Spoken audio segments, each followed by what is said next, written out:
Hello, my name's Tim, welcome to Tim Burbage Reads, and today I'm going to be talking to you about The Ill-Made Knight by T.H. White, the third book in The Once and Future King. So, The Ill-Made Knight is book 3 of 5 in this version that I have, and we follow Lancelot for this story. This is the story of Lancelot. And my knowledge of King Arthur comes from a few different sources.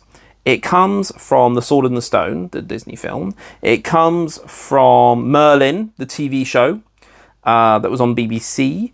It comes from the Camelot lottery machines that do the National Lottery. So it comes from all over the place. And I know what I knew about Lancelot going into this was that his affair with Guinevere.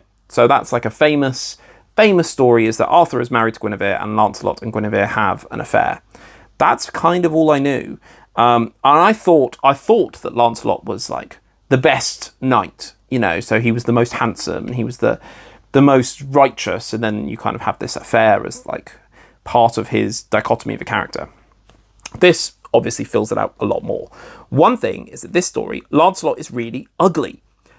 I found that really interesting because he comes so aggressively at the world because how he thinks the world will treat him because of his appearance.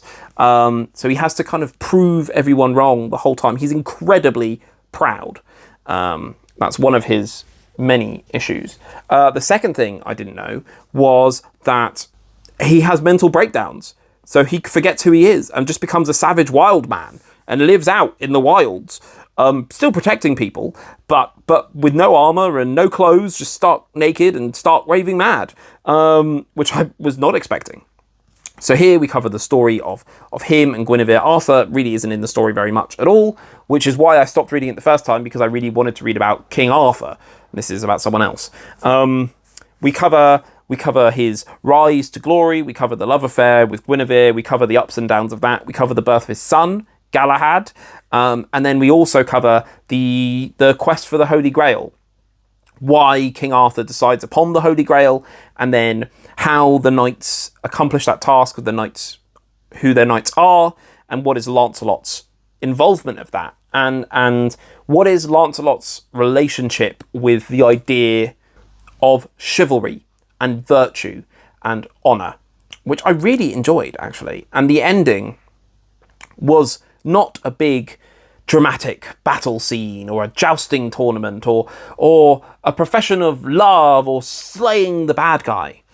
It was a very internal finale of Lancelot looking at his sins, his foibles as a person, the fact that he may be the greatest knight in the world. What does that do that he has to keep defending that honour, and what does that mean? And how he takes that upon himself and how he views the world as a contest that he must win. He has to win.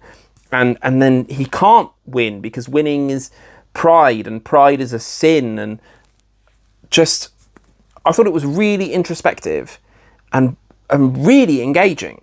Does this book have long sections where not very much is happening? Kind of. You don't really understand the context of a lot of the time. They're just like, oh, there was this tournament, and then he did this, and then he did that. It's very like episodic and just random stuff happens. Oh, and this random character kidnapped Guinevere. We've never heard of him before, but here he is.